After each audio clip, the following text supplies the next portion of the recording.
चतुर्दशो अध्याय। चंचुला की प्रार्थना से ब्राह्मण का उसे पूरा शिव पुराण सुनाना और समय अनुसार शरीर छोड़कर शिवलोक में जा चंचुला का पार्वती जी की सखी होना।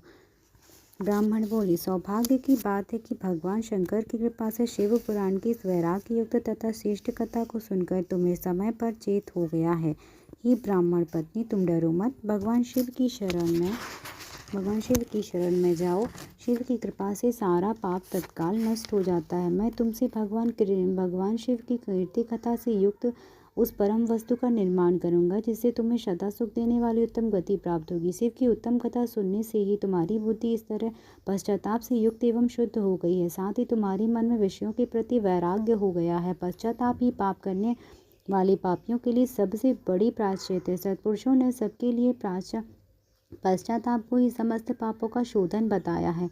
पश्चाताप से ही पापों की शुद्धि होती है। जो पश्चाताप करता है वही वास्तव में पापों का प्रायश्चित करता है, क्योंकि सत्पुरुषों ने समस्त पापों की शुद्धि के लिए जैसे प्रायश्चित का उपदेश किया है वह सब पश्चाताप से संपन्न हो जाता है। जो पुरुष विधि पूर्वक प्रायश्चित करके निर्भय हो जाता है पर अपने कुकर्म के लिए पश्चाताप नहीं करता, उसे प्राय उत्तम गति नहीं प्राप्त होती, परंतु जिसे अपने कुकृत्य पर हार्दिक पश्चाताप होता है वह अवश्य उत्तम गति का भागी होता है, इसमें संशय नहीं है।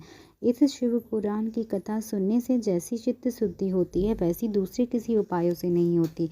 जैसे दर्पण साफ करने पर निर्मल हो जाता है, उसी प्रकार इस शिव पुराण की कथा से चित्त अत्यंत शुद्ध हो जाता है, इसमें संशय नहीं है। मनुष्य के शुद्ध चित्त में जगदम्बा पार्वती सहित भगवान शिव विराजमान रहते हैं।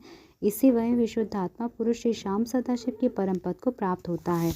इस प्रकार यह कथा रूपी साधन सभी प्राणियों के लिए उपकारी है और इसी कारण महादेव जी ने इसको आग्रह पूर्वक प्रकट किया है। इस कथा से भगवान उमापति का ध्यान सिद्ध हो जाता है। उस ध्यान से परम ज्ञान और उससे मोक्ष की प्राप्ति निश्चय ही होती है। भगवान शंकर के ध्यान में मग्न हुए बिना यदि कोई इस कथा को मात्र सुनता है, वह दूसरे जन्म में भगवान के ध्यान को सिद्ध कर परम पद को पा लेता है। इस कथा के श्रवण से भगवान शंकर के ध्यान को प्राप्त कर पश्चाताप करने वाले पापी पुरुष से तो सिद्धि को प्राप्त हो गए हैं। इस उत्तम कथा का श्रवण समस्त मनुष्यों के लिए कल्याण का बीज है, अतः यथोचित शास्त्रोक्त मार्ग से इसकी आराधना अथवा सेवन करना चाहिए। यह कथा श्रवण भव बंधन रूपी रोग का नाश करने वाले हैं। भगवान शिव की कथा को सुनकर फिर अपने हृदय में उसका मनन और निधिध्यासन करने से पूर्णतः चित्त शुद्धि हो जाती है। चित्त शुद्धि होने से महेश्वर की भक्ति अपने दोनों पुत्रों ज्ञान और वैराग्य के साथ निश्चय ही प्रकट होती है। तत्पश्चात महेश्वर के अनुग्रह से दिव्य मुक्ति प्राप्त होती है, इसमें संशय नहीं है। जो शिव भक्ति से वंचित है उसे पशु समझना चाहिए, क्योंकि उसका चित्त माया के बंधन में आ सकते हैं, वह निश्चय ही संसार बंधन से मुक्त नहीं हो पाता। ही ब्राह्मण पत्नी, इसीलिए तुम विषयों से मन को हटा लो और भक्तिभाव से भगवान शंकर की इस परम पावन कथा को सुनो। परमात्मा शंकर की इस कथा को सुनने से तुम्हारे चित्त की शुद्धि होगी और उससे तुम्हें मोक्ष की प्राप्ति हो जाएगी। निर्मल चित्त से भगवान शिव के चरणारविंदों का चिंतन करने वाले एक ही जन्म में मुक्ति हो जाती है, यह मैं तुमसे सत्य सत्य कहता हूँ। सूत जी बोले, शौनक, इतना कहकर वे श्रेष्ठ शिव भक्त ब्राह्मण मौन हो गए। उनका हृदय करुणा से आर्द्र हो गया था। वे शुद्ध चित्त महात्मा भगवान शिव के ध्यान में मग्न हो गए। तदंतर बिंदु की पत्नी चंचुला मन ही मन प्रसन्न उठी। ब्राह्मण का उक्त उपदेश सुनकर उसके नेत्रों में आनंद के अश्रु झलक आए थे। वह ब्राह्मण पत्नी चंचुला हर्षित हृदय से उन श्रेष्ठ ब्राह्मण के चरणों में गिर पड़ी और हाथ जोड़कर बोली, मैं कृतार्थ हो गई। तत्पश्चात उठकर वैराग्य युक्त तथा उत्तम बुद्धि वाली वह स्त्री, जो अपने पापों के कारण आतंकित थी, उस महान शिव भक्त ब्राह्मण से हाथ जोड़कर गदगद वाणी से कहने लगी। चंचुला बोली, हे ब्रह्मणे, शिव भक्तों में श्रेष्ठ स्वामी, आप धन्य है, परमार्थदर्शी और सदा परोपकार में लगे रहते हैं, इसीलिए आप श्रेष्ठ साधु पुरुष हैं।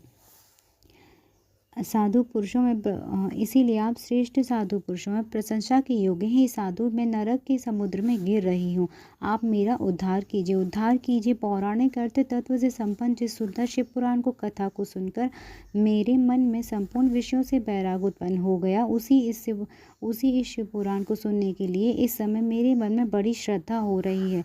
सूत जी बोले, ऐसा कहकर हाथ जोड़कर उनका अनुग्रह पाकर चंचुला उस शिव पुराण की कथा को सुनने की इच्छा मन में लिए उस ब्राह्मण ब्राह्मण देवता की सेवा में तत्पर हो वहाँ रहने लगी। तदंतर शिव भक्तों में श्रेष्ठ और शुद्ध बुद्धि वाले उस ब्राह्मण देवता ने उसी स्थान पर उस स्त्री को शिव पुराण की उत्तम कथा सुनाई। इस प्रकार उस गोकर्ण नामक शिव महाक्षेत्र में उन्हीं श्रेष्ठ ब्राह्मण से उसने शिव पुराण की वह परम उत्तम कथा सुनी, जो भक्ति ज्ञान वैराग्य को बढ़ाने वाली तथा मुक्ति देने वाली है। उस परम उत्तम कथा को सुनकर वह ब्राह्मण पत्नी अत्यंत कृतार्थ हो गई। उस सद्गुरु की कृपा से उसका चित्त शीघ्र ही शुद्ध हो गया। भगवान शिव के अनुग्रह से उसके हृदय में शिव के सगुण रूप का चिंतन होने लगा। इस प्रकार सद्गुरु का आश्रय लेकर उसने भगवान शिव में लगी रहने वाली उत्तम बुद्धि पाकर शिव के सच्चिदानंदमय स्वरूप का बारंबार चिंतन आरंभ किया। वह प्रतिदिन तीर्थ के जल में स्नान करके जटा और बलकल धारण करने लगी और समूची देह में भस्म लगाकर रुद्राक्ष के आभूषण धारण करने लगी। वह भगवान शिव के नाम जप करने में लगी रहती थी। संयमित वाणी और अल्पाहार करते हुए गुरु के बताए मार्ग से वह शिव जी को प्रसन्न करने लगी। हे शौनक, इस प्रकार शंभु का उत्तम ध्यान करते हुए उस चंचुला का बहुत सा समय बीत गया। तत्पश्चात समय के पूर्ण होने पर भक्ति ज्ञान और वैराग्य से युक्त हुई चंचुला ने अपने शरीर को बिना किसी कष्ट के त्याग दिया। इतने में ही त्रिपुट शत्रु भगवान शिव का भेजा हुआ एक दिव्य विमान द्रुत गति से वहां पहुंचा, जो उसके अपने गढ़ों से संयुक्त और भांति भांति के शोभा साधनों से संपन्न था। चंचुला उस विमान पर आरूढ़ हुई और भगवान शिव के श्रेष्ठ पार्षदों ने उसे तत्काल शिवपुरी में पहुंचा दिया। उसके सारे मल धुल गए थे। वह दिव्य रूप धारिणी दिव्यांगना हो गई थी। उसकी दिव्य अवयव उसकी शोभा बढ़ाते थे। मस्तक पर अर्धचंद्रमा का मुकुट धारण किए हुए वह गौरांगी देवी शोभाशाली दिव्य आभूषणों से विभूषित थी। वहां पहुंचकर उसने त्रिनेत्रधारी महादेव जी को देखा। ब्रह्मा विष्णु आदि देवता उन सनातन शिव की सेवा कर रहे थे। गणेश भृंगी नंदीश्वर भद्रेश्वर आदि गण उत्तम भक्ति के साथ उनकी उपासना कर रहे थे। उनकी अंग कांति करोड़ों सूर्यों के समान प्रकाशित हो रही थी। कंठ में नील चिन्ह शोभा पाता था। उनके 5 मुख थे, प्रत्येक मुख में 3-3 नेत्र थे। मस्तक पर अर्धचंद्राकार मुकुट शोभा देता था। उन्होंने अपनी वामांग में गौरी देवी को बिठा कर रखा था, जो विद्युत पुंज के समान प्रकाशित थी। गौरीपति महादेव जी की कांति कपूर के समान गौर थी। उन्होंने सभी अलंकार धारण कर रखे थे। उनका सारा शरीर श्वेत भस्म से भाषित था। शरीर पर श्वेत वस्त्र शोभा पा रहे थे। वे अत्यंत उज्ज्वल वर्ण के थे।